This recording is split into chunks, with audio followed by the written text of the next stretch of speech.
辛苦的画完了，一共画了多久？10个小时，不吃不喝不睡不尿尿。那有没有喝咖啡？有，咖啡有喝，那还不喝？有喝。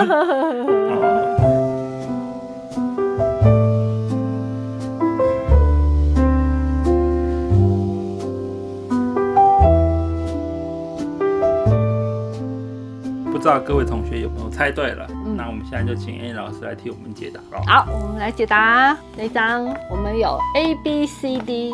4个区域，那我们一个一个来解答。其实解答不是重点，重点其实要跟各位介绍色铅笔的特性。A 区使用的是 Prismacolor Premier 系列48色，外观是长这个样子，全程使用这个色铅笔。打开之后呢，给大家看一眼就好，就是长这个样子。这样。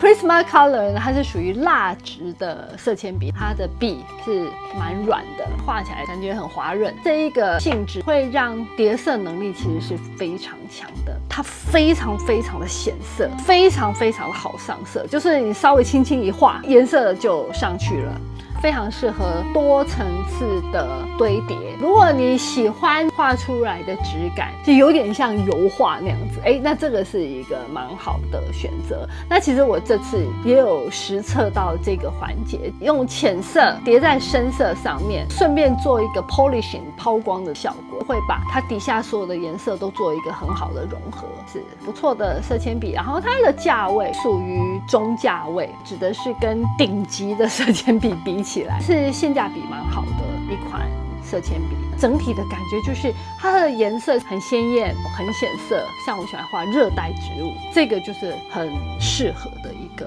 颜色色系，在画画的时候上色非常的轻松，画起来的满足感其实是蛮高的。这个呢是它的特色，但是我在实测的过程当中呢，有发现可能是48色的关系，我们会需要能够表现出植物它很自然的一些暗面，仍然有颜色在里面的阴影，我就会想要用互补色、混色去呈现出自然的阴影。在选择的时候，其实是比较没有选到能够混出自然阴影的色彩，可能它的色系都太亮。我自己觉得画蜡性的色铅笔的习惯，或者是认知，或者是你对它效果的期待，其实会跟油性色铅笔不太一样。蜡性的色铅笔我觉得有更多的空间，就是说你可以像原来的油性色铅笔那样画，你也可以去把它涂抹出有点像油彩或者是油画那样子的感觉，进可攻退可守，用起来有相当高的满意度，我觉得是还不错的。第二区 B 区右上角这一区，我使用的呢是噔噔 Caran d'Ache 卡达的76色，噔噔6901系列，外观长这个样子，我们把它打开来看看，它有3层来的都长这个样子。Caran d'Ache 卡达也是蜡性的色铅笔的6901系列，但卡达有它自己油性的系列，但这个是蜡性的系列。虽然它是蜡性的系列，但是它的这种软的程度以及润滑程度没有刚刚霹雳马那么高，它的硬度会居于霹雳马以及我们常使用的灰箔之间。那也因为它兼具两边的特色，也可以处理蛮细节的地方，所以它处理细节效果也是相当不错的。叠色能力当然也是不错，相对的覆盖能力呢没有 Prismacolor 那么好。那它的特性是什么？它的特性就是厂商强调 light fasting， 就是耐光性非常好，就这个系列，即便它标榜的耐光性很好，但是我相信你也不会想要把你的原画放在日光底下曝晒啦，我们都要好好保护自己的原画。还有一个特色，我在画的时候颜色上面的特色在哪里呢？在76色这个系列里面，它有非常漂亮的莫兰迪颜色，我举例给大家看。譬如说在图里面，我大量用了这一支颜色，然后这一支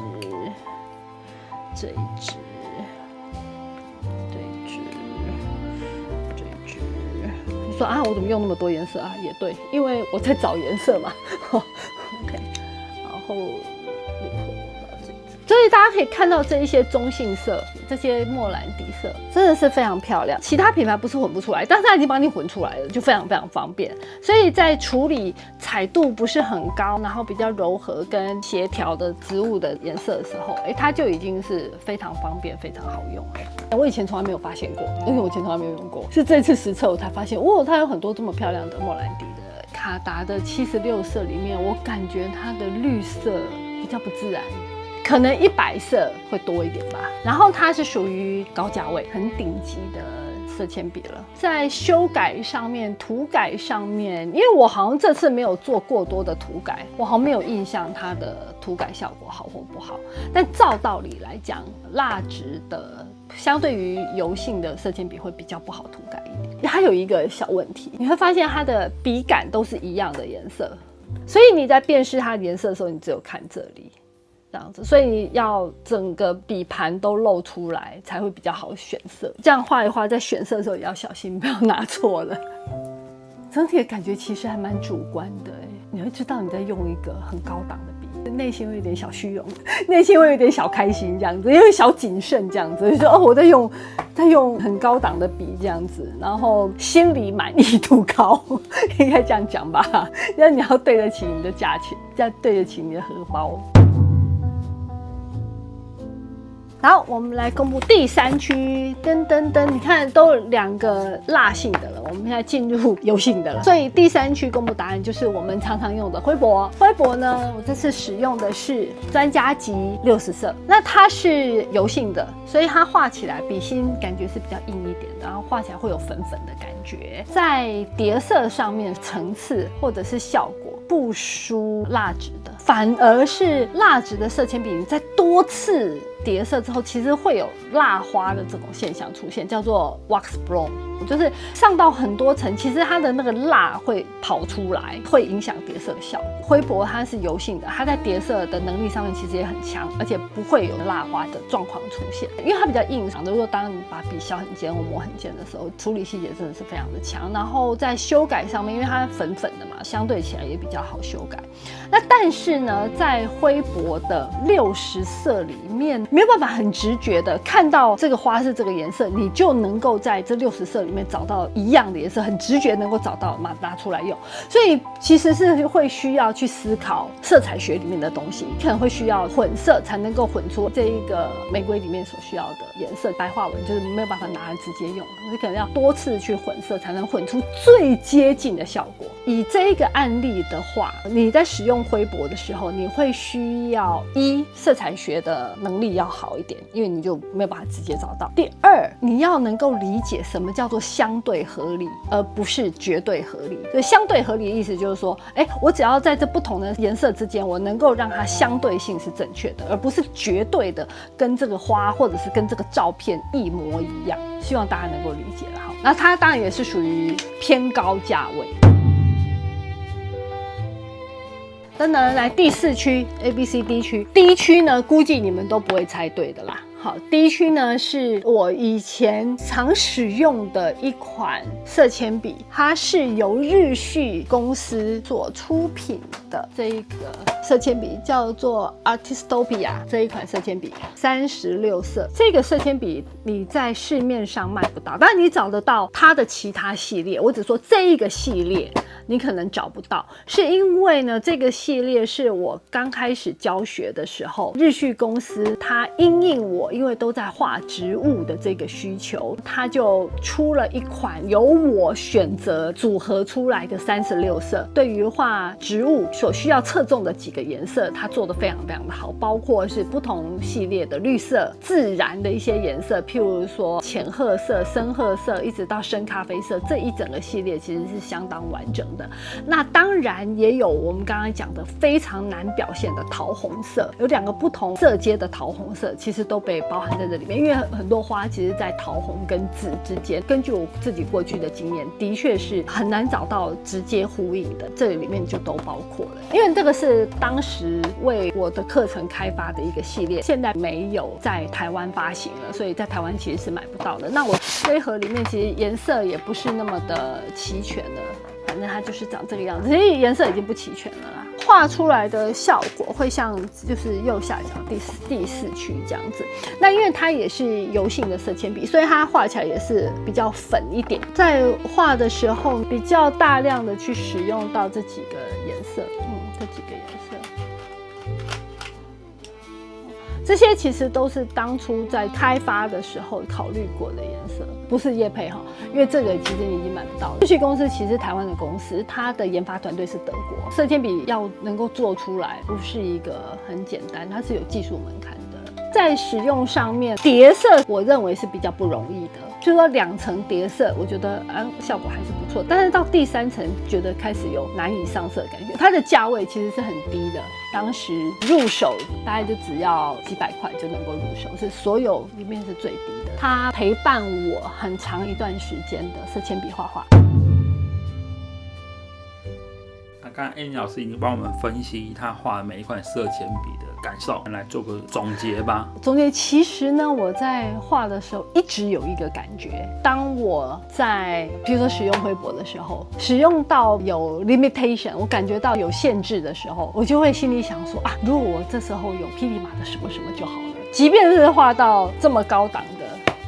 Caran d'Ache， 我还是会觉得如果我身边有灰箔的什么什么什么就好。那也一样，当我用到2个都很高的，我还是会想到这个几百块钱的里面有哪一个颜色，如果有它就好了。一整个感觉就是我不会死硬或者是很死板的，就说我是卡达派，或者是我是灰箔派，或者是我是什么派。我觉得你会知道你现在在画什么，你需要什么样的效果，然后那个效果要在哪里拿到，然后你再去使用它，完全是以你自己的需求为出发的，然后去做各种的混用，因为并没有法令明文禁止说你只能用这个不能用那个这样子。我自己一直以来都是属于混用派，就是有什么拿什么这样子，然后如果都没有我就自己混出来，属于是这一种思维。所以今天提供的是给大家各个不同品牌特性吧，给你们一个参考点，然后你可能会自己去尝试，你可能不一定是买整盒，你可能去美术社买个1支2支，你去试试看说是不是跟 Annie 老师说的一样，然后你就会知道说可能它的效果会是什么，这样应该会有所帮助吧。结论就是混用，聪明的混用。常有同学会问，那水性的色铅笔 Annie 老师建不建议拿来干画嘞？其实水色铅适不适合拿来干画，我个人觉得要跟纸去做搭配啦。但是如果你要一个 quick answer， 要一个很快的答案的话，我会说不建议。油色铅跟蜡质的色铅，他们去设计来做不加水的这种画法是有它的道理的。那水色铅它需要去加水再画，这个也是有道理的。我会比较建议用它原来被设计的那个理念来画。就虽然我不是100%的说工欲善其事必先利其器，但是如果你一直留在明明是有问题的装备的话，那你画画应该不会持久，因为你使用的感觉还有效果的满意度一直持续都蛮低的话，你都一直没有办法被满足，或者是再画出来你即便很努力了，但是还是没有成就感的话，我觉得画画这条路你可能走不久。在这个时候，工具又会变成你的瓶颈点，